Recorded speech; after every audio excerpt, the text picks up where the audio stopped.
ഒമാനിൽ വിസ കാലാവധി കഴിഞ്ഞ പ്രവാസികൾക്ക് പിഴയില്ലാതെ കരാർ പുതുക്കാനുള്ള സമയപരിധി നീട്ടി.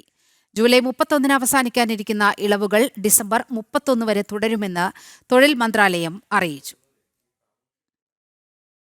പൂർത്തിയാക്കുന്നതിന് തൊഴിലുടമകളും തൊഴിലാളികളും കൂടുതൽ സമയം ആവശ്യപ്പെട്ട അനുസരിച്ചാണ് കരാർ പുതുക്കാൻ 5 മാസം കൂടി സമയം അനുവദിച്ചിരിക്കുന്നത്. ഇളവുകൾ ഡിസംബർ 31 വരെ തുടരുമെന്ന് ഒമാൻ തൊഴിൽ മന്ത്രാലയം അറിയിച്ചു. 7 വർഷത്തിൽ കൂടുതലായുള്ള പിഴകളാണ് ഒഴിവാക്കി നൽകുക.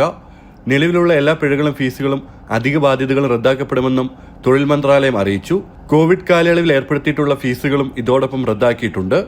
വർക്ക് പെർമിറ്റ് പുതുക്കാത്തവർക്ക് പിഴകൾ കൂടാതെ കരാർ റദ്ദാക്കി രാജ്യം വിടാമെന്നും തൊഴിൽ മന്ത്രാലയം വ്യക്തമാക്കി. മന്ത്രാലയത്തിന്റെ ഔദ്യോഗിക വെബ്സൈറ്റിലൂടെയും അംഗീകൃത സേവന വിതരണ ചാനലുകളിലൂടെയും സമയപരിധിക്കുള്ളിൽ നടപടിക്രമങ്ങൾ പൂർത്തിയാക്കണമെന്ന് അധികൃതർ അഭ്യർത്ഥിച്ചു. അടുത്ത 2 വർഷത്തേക്ക് തൊഴിലാളികൾക്ക് വർക്ക് പെർമിറ്റുകൾ പുതുക്കാൻ കഴിയും. എന്നാൽ തൊഴിലുടമ ഒരു തൊഴിലാളിയുടെ പെർമിറ്റ് പുതുക്കി നൽകാൻ ആഗ്രഹിക്കുന്നില്ലെങ്കിൽ അവരുടെ സേവനങ്ങൾ അവസാനിപ്പിക്കാനും യാത്രാ ടിക്കറ്റ് നൽകാനും സാധിക്കും. ജനം, ദുബായ്.